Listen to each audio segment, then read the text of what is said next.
পটুয়াখালীর ১০ মিনায় প্রায় ১৮ মাস বন্ধ থাকার পর পুনরায় চালু করা হয় কার্যক্রম নিষিদ্ধ উপজেলা আওয়ামী লীগের স্থায়ী কার্যালয়। কিন্তু উদ্বোধনের মাত্র ৪ ঘন্টা পরেই সেই কার্যালয় ভাঙচুর ও তালাবদ্ধ করার ঘটনা ঘটে। সোমবার সকাল 7:30টার দিকে ১০ মিনা সদর ইউনিয়নের নলখোলা বন্দরের কার্যালয়টি পুনরায় খোলা হয়। দোয়া ও মোনাজাতের মাধ্যমে আনুষ্ঠানিকভাবে কার্যক্রম শুরু করা হয়। এ সময় কার্যক্রম নিষিদ্ধ হওয়া আওয়ামী লীগ, যুবলীগ ও ছাত্রলীগের বিভিন্ন পর্যায়ের নেতাকর্মীরা উপস্থিত ছিল। তবে বেলা 11:30টার দিকে কার্যালয়টি আবার ভাঙচুর হয় বলে তাদের দাবি। তারা বলে দুর্বৃত্তরা গিয়ে ভাঙচুর চালিয়ে তালা লাগিয়ে দেন।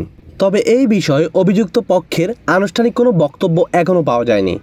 ১০ মিনা উপজেলা যুবলীগের যুগ্ম সাধারণ সম্পাদক মামুন ফেদা দাবি করেন, ঘটনাটি জনমনে আতঙ্ক তৈরির উদ্দেশ্যে করা হয়েছে। জাতীয় নাগরিক পার্টির স্থানীয় প্রতিনিধি তহিদুল ইসলাম প্রশ্ন তুলেছেন, দেশের বিভিন্ন স্থানে আওয়ামী লীগের কার্যালয় পুনরায় চালুর বিষয়টি রাজনৈতিকভাবে কী বার্তা দিচ্ছে? এই ঘটনায় প্রশাসনের আনুষ্ঠানিক বক্তব্য এখনও পাওয়া যায়নি। ১০ মিনা থানার ভারপ্রাপ্ত কর্মকর্তার সঙ্গে যোগাযোগের চেষ্টা করা হলেও তাৎক্ষণিক কোনো মন্তব্য মেলেনি। স্থানীয় রাজনৈতিক বিশ্লেষকদের মতে, দীর্ঘদিন পর কার্যালয় পুনরায় চালু হলেও স্থিতিশীলতা নিশ্চিত না হলে স্থানীয় রাজনৈতিক পরিবেশে এর নেতিবাচক প্রভাব পড়তে পারে।